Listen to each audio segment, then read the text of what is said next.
Good morning. I'd like to talk to you today about the rights of delegation and scope of practice. Why don't you study more about the rights of delegation on pages 13 and 14? The path to the correct delegation for delegation questions should be made clear. The person and the task are very important. The circumstance is just as important. Let's go over a situation. What delegation steps are missing? The RN asks the AP, the assistant personnel, to ambulate with a client who's 2 days post-operative. The RN tells the AP the client should ambulate 20 yards every 2 hours. So we have the person, we have the task, and the circumstance. What we're missing is the supervision and the directions. So what supervision is appropriate? The AP should be reporting the things that are, the progress that is done for the ambulation. Like how did the client ambulate? Did they ambulate well? Did they ambulate poorly? The RN needs to know how the client did. The directions. What kind of assistive devices are needed? Do they need a walker? Do they need a O2 sat monitor? Do they need additional personnel to help them ambulate? The directions of the AP need to be made very clear. So let's go over a question about AP delegation. A nurse cares for a client with terminal lung cancer. Which action should be delegated to the assistive personnel? Select all that apply. 1. Encourage client to express feelings about the terminal diagnosis. 2. Assist the client to ambulate to the bedside chair twice a day. 3. Demonstrate to client the proper use of a bronchodilator inhaler. 4. Complete vital signs that include oxygen saturation every 4 hours. 5. Obtain a specimen from the client's indwelling bladder catheter.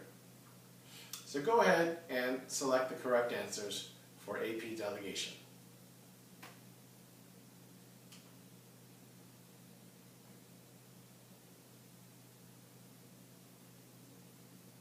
Great, so the answers are 2 and 4.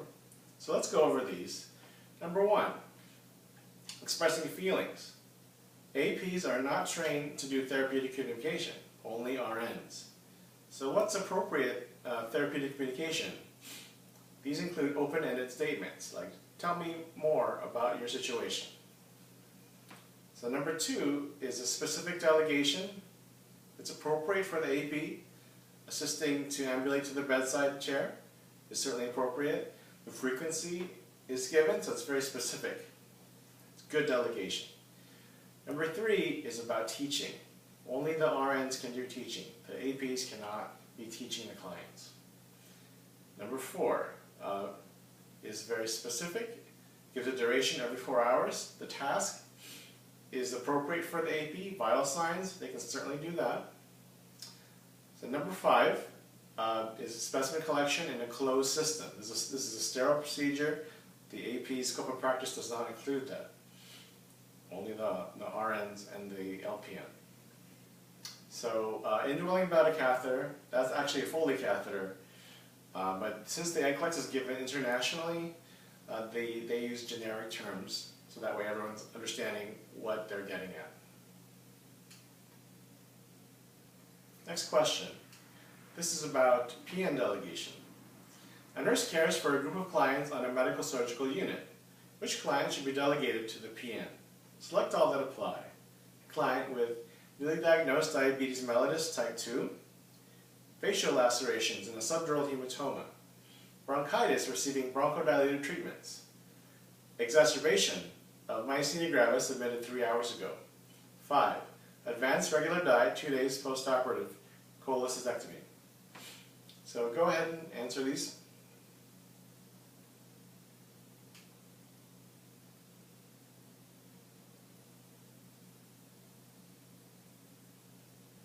Okay, so the answers are 3 and 5. Let's go over these. Number 1 is newly diagnosed diabetes mellitus. This client requires teaching, and only the RN can do teaching. This also, the client is newly diagnosed, so they could easily become unstable and require more frequent monitoring. The PN only takes care of the most stable clients. So number 2 involves a subdural hematoma. This kind of client requires frequent neuro checks and frequent monitoring. They could easily become unstable, so only the RN should be taking care of this type of client. Number 3, if a bronchitis, there's no indication that they're unstable. The ask is to give bronchodilator treatments, and certainly the LPN can give these types of treatments. Number 4 is an exacerbation of myasthenia gravis, admitted 3 hours ago. So this client was just admitted. It's an exacerbation. They could easily become unstable. They require frequent monitoring, so the RN should be taking care of this client. Number 5 is that they had a cholecystectomy 2 days ago. They're on a regular diet, so they're probably going to be going home pretty soon. This is a stable client that can be given to the PN. Okay, let's talk about scope of practice. You can find more information about this on pages 13 and 14. And once we understand which job the task should go to, the delegation should be made clear. So the AP, they can do ADLs like feeding, bathing, grooming. They can take vital signs. They can measure weight. They can take eyes and nose. They can, another data collections. They can do safety measures like keeping the colic close to the bedside, or keeping the bed low, or giving non-skid socks. Now the PN, they're the ones taking care of the most stable clients. The unstable clients go to the RN. They can do data collection. They can certainly listen to the lungs. They can report crackles back to the RN. They can reinforce teaching. They can't do the initial teaching, but they can reinforce. Like Nurse Betty taught you about how to use your incentive spirometer. I want you to make sure you use that 10 times an hour, just as she instructed. Now the RN, they're the ones taking care of the unstable clients, the ones who need help right away. Now it doesn't matter whether they're a new grad or an experienced nurse, the RN is the one at the bedside. The RN is the one doing the assessments, especially for clients who are just admitted. They're the ones doing the teaching. They're the ones doing the care plan. So keep that in mind when you're asked to delegate. So let's do a question about which client should be immediately reported back to the RN. A nurse assigns 4 clients to the PN. Which findings should the PN immediately report to the nurse? A client, 1, receiving long-term IV antibiotics who has a rash in his left groin. 2, with a baseline regular apical pulse of 88, who has an irregular apical pulse of 120 today. 3, who has a recent diagnosis of terminal cancer and refuses to eat or participate in hygiene care. 4, 8 hours post-laparoscopic surgery, who reports abdominal distension and shoulder pain. So which one should be immediately reported? Go ahead and answer.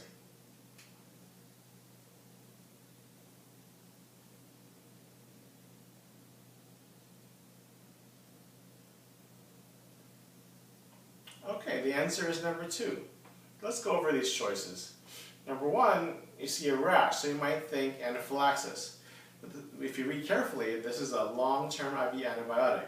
It's likely if anaphylaxis was going to be an issue, it would have happened early on in the process. So number 2, we have an increased pulse, apical pulse of 32 beats. That could be a serious complication. So the RN needs to get in there right away and assess. This is an ABC situation for circulation. So number 3 is actually an expected situation. A terminal cancer client, they normally have a low appetite, they normally have fatigue. So this is expected. Number 4 is actually also expected too. They just had laparoscopic surgery, so they don't have their return of flatus yet. They're going to have some abdominal distension. And the shoulder pain. When you get anesthesia, you're given gas, CO2. So that stays in your body, and it can rise up to the shoulders and cause pain. This is an expected situation. Okay. Here's another question. A nurse plans to administer the following medications. Which medication should the nurse administer first? 1. A scheduled IV antibiotic for a client with resolving pneumonia. 2. pain medication to a client who rates their pain 4 to 5 on a 0 to 10 scale. 3. An antidiarrheal for a client with 1 diarrhea stool in the last hour. 4. An antipyretic to a client with a temperature of 100.7. So which is the priority medication here? Go ahead and answer.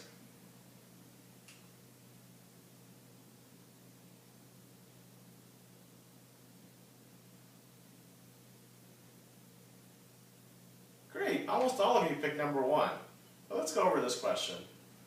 Now, if you look at the 4 choices, there's only one medication that's routine medication. All the other ones are PRN, so there's a clue right there. Number 1 is antibiotic. It's really important to give antibiotics on time to maintain a therapeutic level and avoid unnecessary complications of the pneumonia.